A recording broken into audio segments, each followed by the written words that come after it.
Well, welcome back, my friends, to another rousing rendition, The Choir Boys Outdoors. Listen, this is a first-time rendition. We've got an automatic, and out the side from ProTech is the Les George Rockeye Auto Folding Knife. Son, that is a mouthful, so we'll just call it the Les George.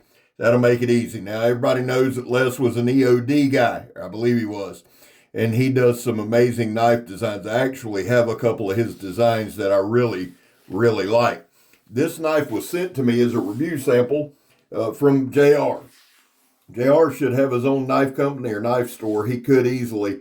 But he sent this thing about 7 months ago. I am not used to sending JR folders.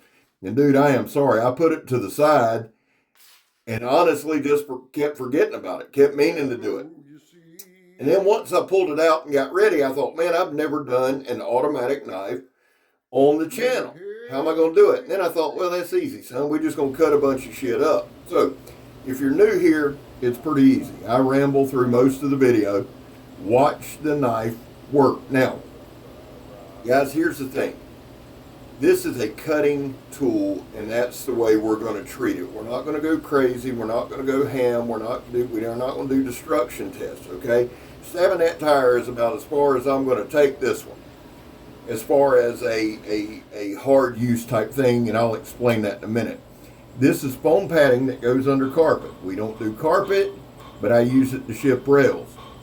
What I like to use it for in the videos is stabbing, to see how easily the blade comes in and out. Does it get hung up? Does it do any of that? I'm going to be real honest with you. I've shied away from automatics. Now, I have a couple, but I've shied away from reviewing them from a strength standpoint. Not that I doubted it. I love ProTech. I have a ProTech Large Don that I've had for a couple of years, and I adore it. But I don't understand a whole lot about the locking system on an automatic. And if I don't understand a whole lot about it, I'm not going to go just beating on it. So my philosophy with this particular knife was to take it to work, because I do feel like it's more of an industrial cutter, and just cut some stuff. We're going to cut rope. We're going to cut ratchet straps. We're going to cut sandblast hose. We cut plastic. We cut extension cords. We slice some wood. I try to give you various amounts of things that we do. When it comes to like certain things like the extension cord and things like that, I try to think of things that this knife might have been designed for. Now let me say this. I was insanely surprised, pleasantly surprised by how good this knife feels in hand. It has a closed length of 5 inches. Overall length is 8 3/4 inches, or 8.375 inches. Blade length's 3 3/4 inches. Cutting edge is 3 1/4. Blade thickness is 0.125 inches, so it's a thinner blade, but it seems to be done very, very well. Now, this particular one is S35VN. It's got a great snap to it. You'll see me open it several times. The handle material is 1/2 inch thick, and it weighs like 4.5 ounces. Feels real. This might be one of the best feeling pocket knives, honest to God, that I've ever really held. Not to mention reviewed. It just contours to the hand. It's got a nice grip to it. It's got some nice jimping there, almost like a little ramp, jimping ramp on the back of the blade. However, it looks aggressive. It is not. It feels really good in hand. The grip on the side of the handle, and I believe this is an aluminum handle, I believe, but the grip is really, really nice. It has a deep carry pocket clip. There's no sharpening choil. No sharpening choil to speak of. It's got a slight ricasso there, so you don't get hung up. I really, really, really enjoy that. And again, we're going to do different things and cut different things. And it's not just to show the sharpness of the blade. The blade come in very sharp. In fact, we cut it so much or we used it so much, it took that hair whittling sharp out. But after cutting sandblast hose, ratchet strap, a glove full of sand, and everything that we cut in this video, even at the end of the video, it still is sharp. Just because, and I wanted to explain this because somebody asked, we open the video cutting paper. We end the video cutting paper. All that signifies is a starting point and an ending point, okay? And if you hadn't really paid attention, we start with something easy to cut like paper and get progressively harder as we go. It's just how we do things. But just because the knife may not do as well cutting paper at the end, and it shouldn't if you cut enough, that doesn't mean it's not sharp. It just means it's not hair whittling sharp. I just wanted to address that. It is a drop point. And I believe this is kind of a stone wash blade. It's a really, really, really clean looking knife. Now, what I did find with this, and I found with the ProTech ProTechs in general from what I understand, they've got a snap. You just heard it open there. They've got a real snap to them that I enjoy, but you better hold on to it, right? Feels good in hand. It stabbed well. It held up really good. There's no blade play. The different grips, the hammer grip, the fencing grip, the kind of the reverse hammer grip, all felt good in hand. Stabbing, no real hot spots.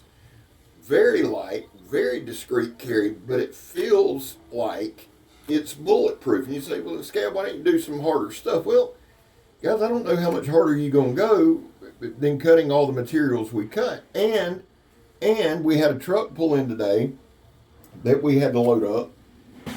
And I had a ratchet strap that some genius tied in a damn knot around the handle. And of course, we used this knife to cut it. Scared me to death because it's not my knife. But it cut it like a razor. I was very, very impressed. When I talk about the toughness or durability of this knife, now watch right here. When we're cutting something like sandblast, if you really watch the knife work, basically what I do is I score it or scarify it, something like that, and then we cut it in layers, right? So you're not just getting one cut. And I'm holding the sandblast hose. That's a lot different. You see the thickness there. And it's reinforced. They used to use steel. Now it's like nylon or something. But it's still reinforced sandblast hose. Now here, we're just going to clean the end up of one that blew apart. So we're going to clean it up pretty good. The knife handled incredibly well. It has a very nice balance point. In fact, the balance point sits right about where the choil or guard or whatever you want to call that on the knife is on the handle.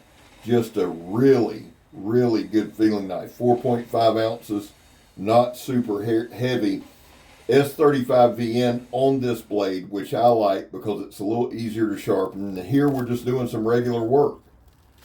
I had to open up some drums, so we're going to cut some plastic. I wanted to show just some common use stuff too, because really, this is the kind of shit we use our knives for, if we're being honest.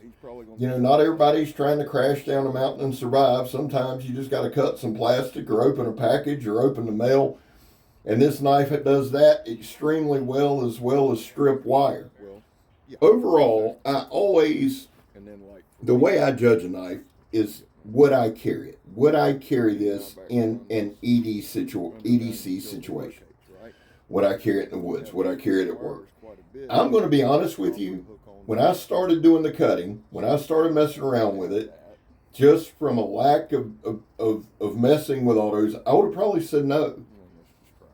Going through a few hours and carrying this at work several days, I can tell you I would gladly carry this knife. I think it holds up well. It's a joy to use. It really is. Now, when we do these reviews, guys, I'm not a salesman. I'm not the QVC. I'm not trying to be. Like I said, JR sent this to me. I've got no dog in this fight. So when I give you the opinion, would I carry it, I'm looking at it from several different instances and angles. And the truth is, man, I'd carry this all day. Having said that, guys, we got to do this part. There was a time in this country where 22 vets a day took their own lives. Now, stats are everywhere.